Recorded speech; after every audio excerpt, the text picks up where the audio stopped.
But polar bear is not just living in the ice. Polar bear also living in the ocean. And as you already know, I'm a photographer that likes to take pictures in the ocean. And there are very few people ever taking pictures of polar bear in the water.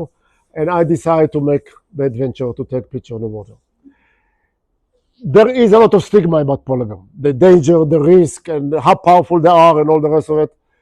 And look at his face, look at his eyes. It's like... So, but in order to do that, I could not sacrifice anybody else except myself.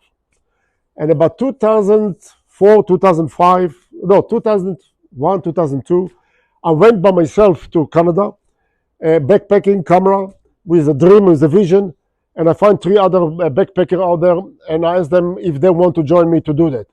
And I asked one of them diver, 2 of them were diver, the third one was no diver.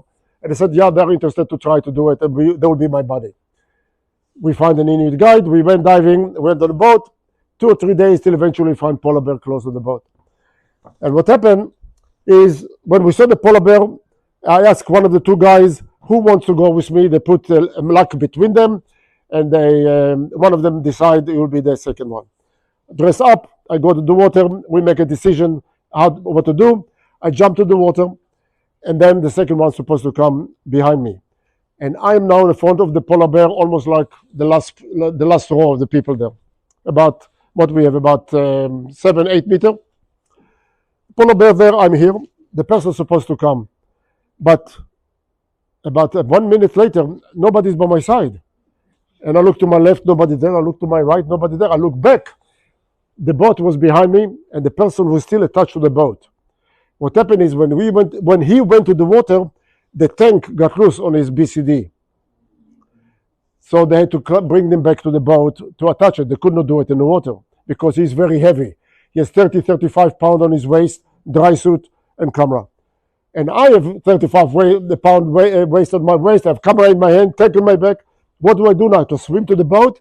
I'm very slow.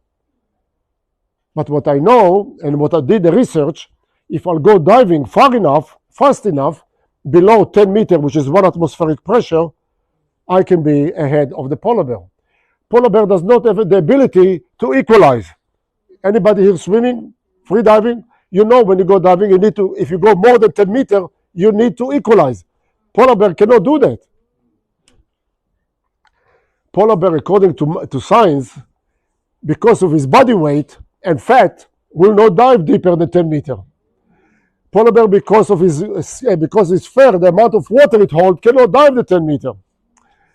Polar bear, according to 4 other photographers that have been there before me throughout the year, said the same thing in the record: no more than 10 meter diving polar bear. So I said, for knowing all this knowledge, I said, I'll go to 50 feet or 15 meters, 20 meters, I'll be safe. In 20 meters, he still was after me. In 25 meters, it was just above me, at about 80 feet. And then is where he stayed, and I almost ran out of air. And he stayed about 75 feet, or 20 meters, 22 meters. And he stayed there for a few more minutes. He pedaled with his legs, and eventually went up. And 10 minutes later, eventually when I got totally out of air, I rescued myself and got to the surface. But I knew that I can do it.